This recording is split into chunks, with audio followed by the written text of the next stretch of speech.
नमस्कार, स्वागत है आप सभी का श्री न्यूज में और मैं हूं आपके साथ यूबी चौधरी। आइए शुरू करते हैं खबरों का सिलसिला।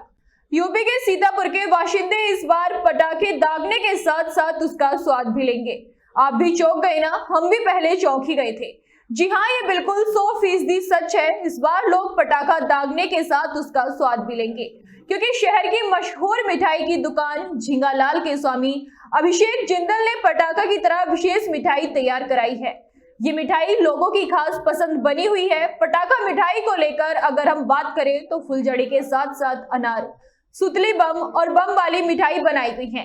इन सभी पटाखा जैसी दिखने वाली मिठाइयों को चॉकलेट से तैयार किया गया है। लोग भी इस पटाखा वाली मिठाई को खूब पसंद कर रहे हैं, चाहे वो बच्चा हो या फिर बड़ा, हर कोई पटाखा वाली मिठाई मांग रहा है। अभिषेक जी, आपने इस बार जो है अपनी मीठे की दुकान पे, जो झींगालाला के नाम से प्रसिद्ध है, यहाँ पर आपने एक अनोखी मीठा रखा हुआ है।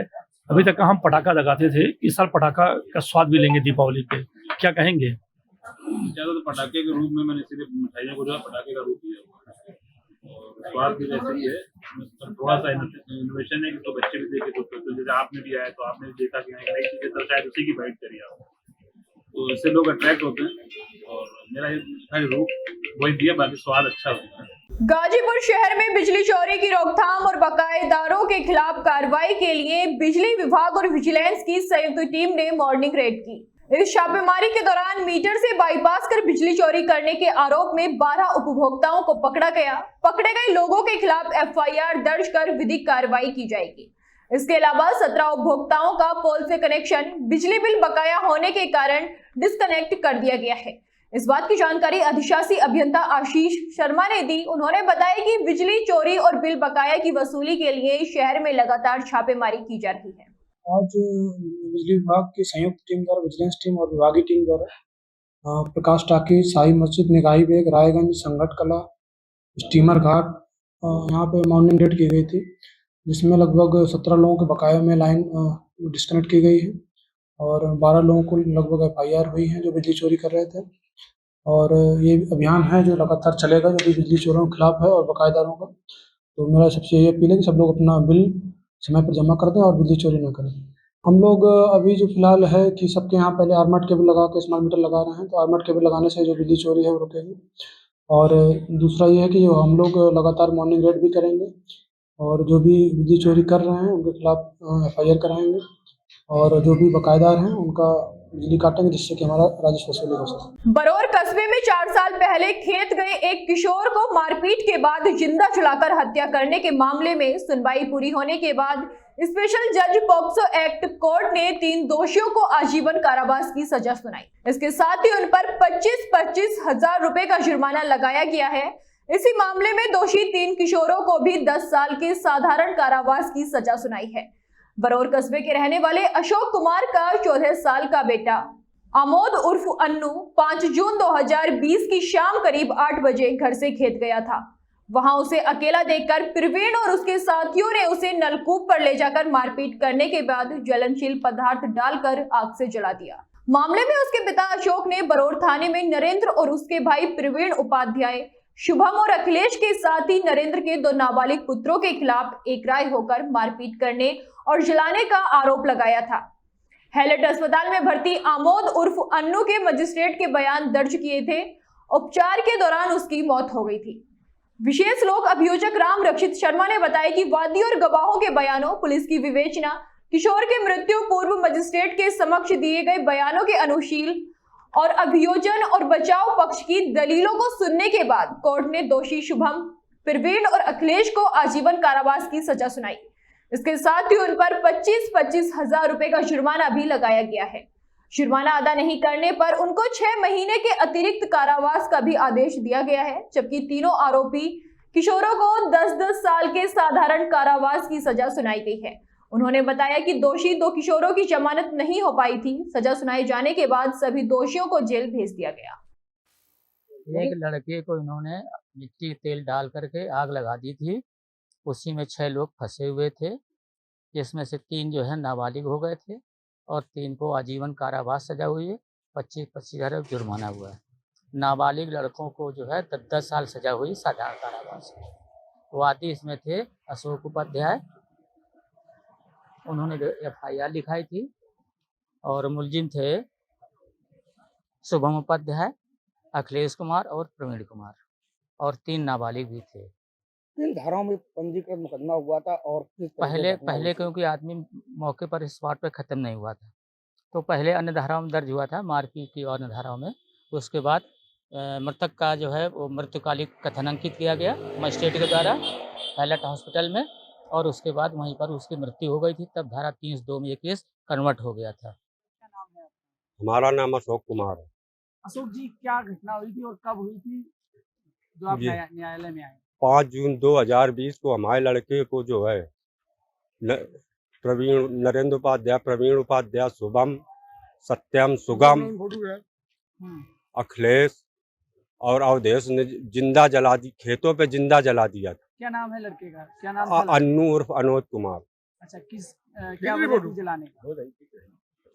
जलाने की क्या वजह था? क्यों जलाने का कि यही वजह था कि इस घटना के 8-10 दिन पहले जो है इन्होंने हमारे दिन के खेतों में खड़े हरे कटहल के पेड़ जला दिए, तो उसमें कहा सुनी हो गई थी। बस इतनी सी बात नहीं, पुरानी बातों को सोच करके जो है हमारे लड़के के ऊपर जो है दावा बोल दिया।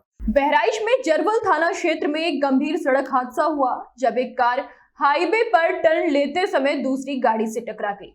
ठोकर लगने के बाद कार गड्ढे में पलट गई, जिससे कार में सवार 5 शिक्षिकाएं चोटिल हो गई।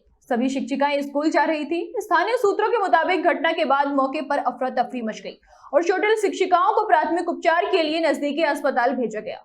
वहीं पुलिस मामले की जांच कर रही है। फिलहाल शिक्षिकाओं की हालत स्थिर बताई जा रही है, लेकिन हादसे ने क्षेत्र में चिंता और चर्चा का विषय बना दिया है।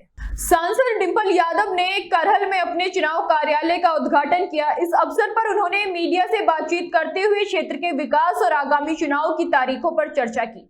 उन्होंने कहा कि उनका उद्देश्य क्षेत्र की जनता की समस्याओं का समाधान करना और उन्हें बेहतर सेवाएं प्रदान करना है। डिंपल यादव ने स्थानीय मुद्दों पर ध्यान देने का वादा किया और कहा कि वो जनता की आवाज को सदन में उठाएंगी। उद्घाटन कार्यक्रम में कई समर्थक और पार्टी कार्यकर्ता भी मौजूद रहे। जनपद बदायूं के फैजगंज बेहटा थाना क्षेत्र के ओरछी कस्बे के पास एक गंभीर सड़क दुर्घटना में ट्रक और छोटा हाथी के बीच जोरदार टक्कर हो गई। इस दुर्घटना में ट्रक पलट गया, जिसके परिणाम स्वरूप चंदोसी की तरफ से आ रहे बाइक सवार नव भारत सिंह और सत्येंद्र प्रताप सिंह ट्रक के नीचे दब गए। दोनों बाइक सवारों की मौके पर ही दर्दनाक मौत हो गई। ट्रक के नीचे दबे हुए दोनों शवों को बुलडोजर की मदद से घंटों की मशक्कत के बाद निकाला गया। वहीं पुलिस ने दोनों शवों को पोस्टमार्टम के लिए भेज दिया है। इस दुर्घटना के बाद छोटा हाथी और ट्रक के ड्राइवर मौके से फरार हो गया, जबकि पुलिस पूरे मामले की जांच में फिलहाल जुटी हुई है। सीतापुर जिले में मुस्कान अभियान के तहत खोए हुए करीब 39 मोबाइल फोन बरामद किए गए, जिनकी कुल कीमत लगभग 10 लाख रुपए बताई जा रही है। कोतवाली देहात क्षेत्र में आज इन मोबाइल फोन को 18 स्वामियों को जिलाधिकारी अभिषेक आनंद और पुलिस अधीक्षक चक्रेश मिश्र द्वारा लौटाया गया। इस अवसर पर पुलिस अध्यक्ष चक्रेश मिश्र ने सभी जनपद वासियों से आग्रह किया कि वो साइबर फ्रॉड से संबंधित शिकायतें साइबर थाने में दर्ज कराएं। उन्होंने आश्वासन दिया कि पुलिस हर संभव मदद करेगी। जिलाधिकारी अभिषेक आनंद ने मोबाइल बरामदगी के लिए पुलिस विभाग की सराहना की और पुलिस कर्मियों को बेहतर कार्य करने के लिए प्रेरित किया। फिरोजाबाद के थाना लाइनपाट क्षेत्र के मेहताब नगर इलाके में बदमाशों ने एक वृद्ध की धारदार कुल्हाड़ी से काटकर हत्या कर दी। घटना के बाद गुस्साए लोगों ने आरोपियों की गिरफ्तारी की मांग को लेकर जमकर हंगामा किया। पुलिस ने आरोपियों की गिरफ्तारी के लिए पुलिस टीमों का गठन कर दिया है। गुस्साए परिजनों की मांग है कि जब तक पुलिस हत्यारों को गिरफ्तार नहीं करती तब तक शव नहीं उठने दिया जाएगा। वहीं करीब 5 घंटे के अथक प्रयासों के बाद परिजनों का गुस्सा शांत हुआ। देखिए, मायाराम है, 68 साल की उम्र है। इनके बड़े लड़के ने सूचना दिया था कि इनके कुछ लोगों ने हत्या कर दिया है। इस संबंध में इनके लड़के के शरीर के आधार पर उसकी धाराओं में किया है। 7 मामले में इसमें अभियुक्तों की गिरफ्तारी के लिए टीमों का गठन किया गया है। जल्दी गिरफ्तार कर लिया जाएगा और इसमें आगे की जो भी आवश्यक वैधानिक कार्रवाई है। क्या नाम है आपका? राजकुमार राठौर। राजकुमार जी, आज क्या हुआ है? पिताजी की हमारी हत्या कर दी है। क्या रहा पूरा, कैसे पता लगा आपको? मैं सुबह 4 बजे अपनी भैंसों को चारा डेली डालता हूँ, उस तरह से आया सुबह 4 बजे, तो मुझे देखा तो मेरे पिताजी सामने पड़े हुए थे। किस चीज से हत्या की गई? कुल्हाड़ी और तलवार से। क्या कोई दुश्मनी चल रही थी? हमारी किसी से कोई दुश्मनी नहीं, ना हमने किसी का जमीन ले ली, ना हमें कोई मतलब है किसी से। छोटी छोटी बातों के पीछे उनकी तानाशाही वाला सिस्टम है कि हम जो कहेंगे वही रहेगा, यहाँ जो हम कहेंगे वैसे रहना पड़ेगा। कौन लोग हैं? ये आदम है। कब से ऐसा चल रहा है? ये 3 महीने से मैं कई बार मुकदमे भी मैंने 2-4 लिखवाए वहाँ पुलिस को, लेकिन पुलिस ने कोई कार्रवाई नहीं की अभी तक। आज जब मृत्यु हो गई पिताजी की, तब आगे सुबह वो बोले ऐसा करेंगे वैसा करेंगे। जालौन में दिवाली से पहले जिले की व्यवस्थाओं का जायजा लेने के लिए डीआईजी और कमिश्नर पहुंचे। उन्होंने थाना दिवस में हिस्सा लेकर जनता की समस्याएं सुनी। इस दौरान कुल 8 शिकायतों में से 2 का मौके पर ही निस्तारण किया गया, जिसके बाद डीआईजी और कमिश्नर ने नगर में भ्रमण किया और संभ्रांत नागरिकों से बातचीत कर सुरक्षा के प्रति भरोसा दिलाया। उन्होंने बताया कि पुलिस की फुट पेट्रोलिंग के जरिए जनता को सुरक्षा का एहसास कराया जा रहा है। इस प्रकार के उपायों से अपराधियों में भय पैदा करने के साथ ही नागरिकों की सुरक्षा सुनिश्चित की जा रही है।